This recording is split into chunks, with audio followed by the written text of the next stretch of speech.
Assalamualaikum warahmatullahi wabarakatuh. Sehat, berkah, bahagia, amin. Maaf tadi malam banget acaranya selesainya, jadi baru siap pagi-pagi kita syutingnya. Kali ini kita akan bahas tentang adab.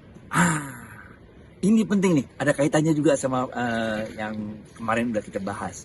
Dalam kitab Fathul Bari didefinisikan, diartikan adab itu adalah ketika kita mengamalkan, menerapkan akhlakul karimah.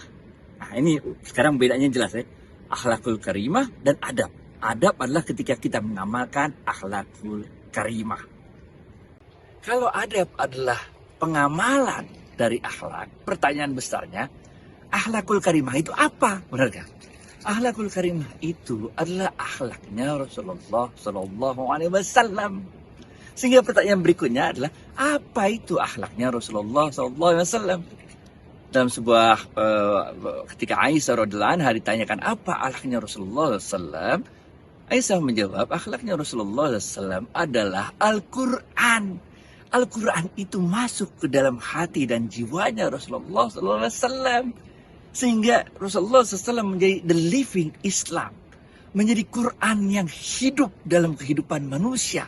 Ini yang disebut dengan akhlakul karimah, yaitu Quran yang masuk ke dalam jiwa dan hati kita. Itu sebabnya Ibnu Mas'ud radhiyallahu anhu mengatakan, ilmu itu bukanlah berapa banyak yang kita baca, bukanlah berapa banyak yang kita pelajari, bukan juga berapa banyak yang kita ajarkan, tapi ilmu itu adalah cahaya yang masuk ke dalam hati dan jiwa kita. Itu sebabnya juga ketika dalam ilmu tasawuf nih, ketika kita belajar tentang ilmu-ilmu Al-Quran, nggak penting berapa cepat kita baca Quran, nggak penting berapa sering kita baca hataman Quran, nggak penting satu hari harus hataman satu juz, nggak penting.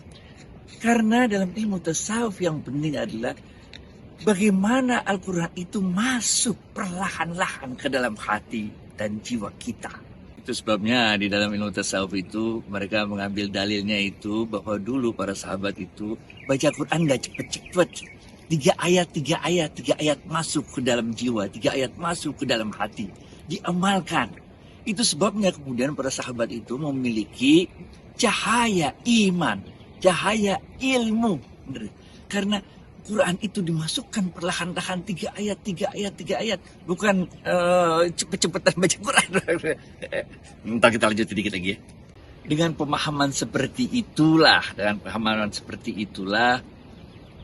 Imam Malik radhiyallahu anhu mengatakan, belajarlah adab sebelum engkau mempelajari ilmu. Ini men. Karena kalau kita belajar ilmu sebelum kita mempelajari terlebih dahulu adab, maka ilmu itu akan berhenti di kepala kita, berhenti di mata, mulut, telinga, dan pikiran kita. Dia nggak masuk ke jiwa kita, dia nggak masuk ke hati kita. Tapi kalau kita belajar adab dulu, yaitu penerapan mengamalkan akhlakul karimah itu, maka ilmu itu akan masuk cahayanya ke dalam jiwa kita, ke dalam hati kita, sehingga terpancarlah di dalam diri kita itu cahaya iman dan cahaya ilmu. Abdullah bin Mubarak memberikan pengalaman pribadinya. Abdullah bin Mubarak mengatakan, aku belajar adab 30 tahun, baru kemudian aku belajar ilmu 20 tahun. Ini yang namanya ilmu yang manfaat itu, kalau kita landasi ilmu kita itu dengan adab terlebih dahulu. Tanpa adab, ilmu kita menjadi tidak bermanfaat.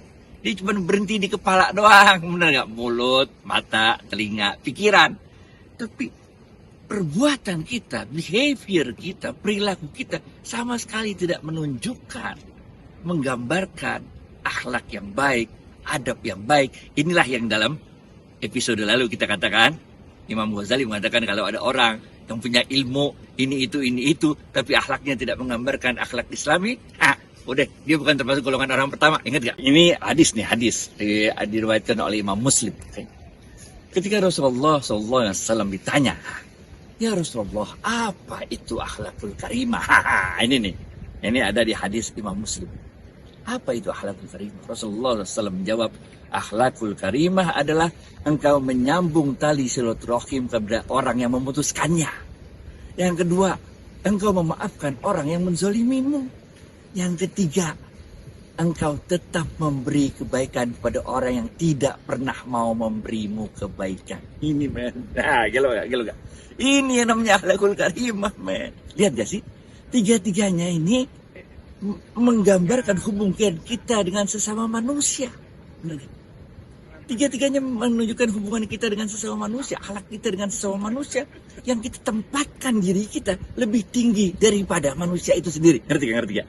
Karena kita memandang manusia itu adalah jasad yang memiliki ruh yang dititipkan Allah ke dalam dirinya, memiliki fitrullah di dalam diri manusia masing-masing itu.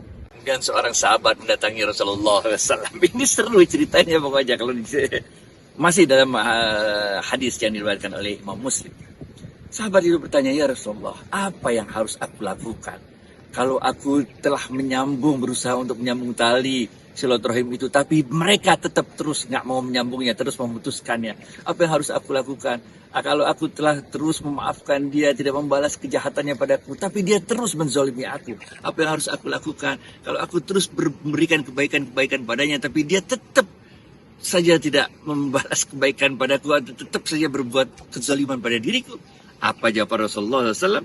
Rasulullah SAW mengatakan, kalau demikian keadaannya, selama engkau tidak berubah dari perbuatanmu itu, selama engkau tetap melakukan hal yang tiga pertama tadi, pertolongan Allah selalu datang pada dirimu. Ini men. Kalau kita terus melakukan akhlakul karimah yang disampaikan Rasulullah SAW tadi, maka pertolongan Allah selalu datang pada diri kita ini men. Lah kita takut apa ngadepin hidup men di dunia dan di akhirat kalau kita selalu bersama dengan pertolongannya Allah.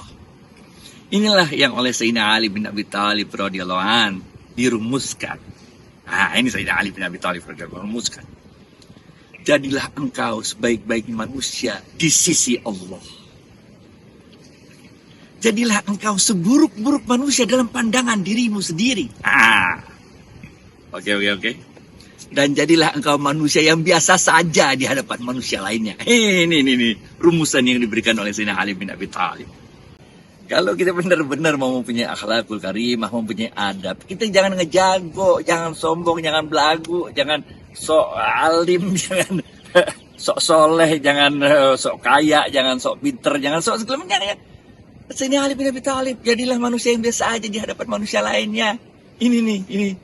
Karena kita memahami bahwa kita sesama jasad yang sama-sama memiliki ruh yang dititipkan Allah ke dalam jasad kita, benar kan? Tapi di mata Allah, kita menjadi manusia yang sebaik-baiknya. Kenapa kita menjadi manusia yang sebaik-baiknya? Karena kita membiarkan diri kita menjadi cermin.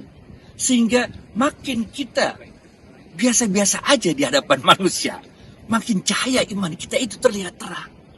Makin cahaya ilmu kita itu terlihat terang. Makin orang melihat kita itu menjadi the living Islam. Makin orang melihat kita itu menjadi Al-Quran yang berjalan dalam kehidupan sehari-hari. Sebaliknya, kita melihat diri kita menjadi orang yang paling buruk dalam pandangan diri kita sendiri. Karena sehebat-hebatnya kita, sealim-alimnya kita, seakhlakul karimah kita, di dalam diri kita ada nyawa. Ingatkan pembahasan waktu itu, ada ruh, ada nyawa, ada jasad. Tentu kita tidak bisa sama levelnya seperti ketika kita dulu di alam roh.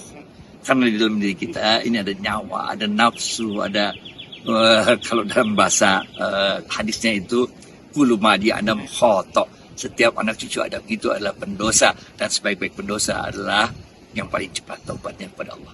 Itu sebabnya kita selalu melihat, selalu aja ada kekurangan dalam diri kita. Walaupun kita udah berusaha sedemikian rupa baiknya, selalu kita melihat ada kekurangan di dalam diri kita. Sama men, tiap hari kan tuh kaca mesti lu bersihin. Kalau kaca lu kagak bersihin, biar kata lu beli kaca paling mahal juga, tetap aja tuh kaca bekabut, bener gak? So, jadi semua teman-teman Smart Skill School, bentar lagi mau rapat lagi nih. Jadi kita udah mesti siap-siap lagi. Jangan lupa, al-adab fauqal ilmi. Adab itu lebih dulu daripada ilmu. Ilmu yang tidak didahului oleh adab, dia akan hanya berhenti di kepala kita, mata, mulut, telinga, dan pikiran. Tapi ilmu yang didahului oleh adab akan masuk sebagaimana cahaya masuk ke dalam hati dan jiwa kita. Dan inilah kemudian yang akan terpancar di dalam diri kita. Sehingga orang melihat kita itu seperti, kalau dalam istilah orang Cina nih, manusia berhati Tuhan. Walaupun nggak tepat. Tapi istilahnya begitu loh. Karena hati kita menjadi cermin yang bersih, yang memancarkan akhlakul karimah, yaitu akhlaknya Rasulullah SAW, yaitu akhlaknya Quran, yaitu orang-orang yang bisa menempatkan dirinya menjadi pembawa tanda-tanda kebesaran Allah dalam diri kita. Makasih banyak. Assalamualaikum warahmatullahi wabarakatuh. Thank you.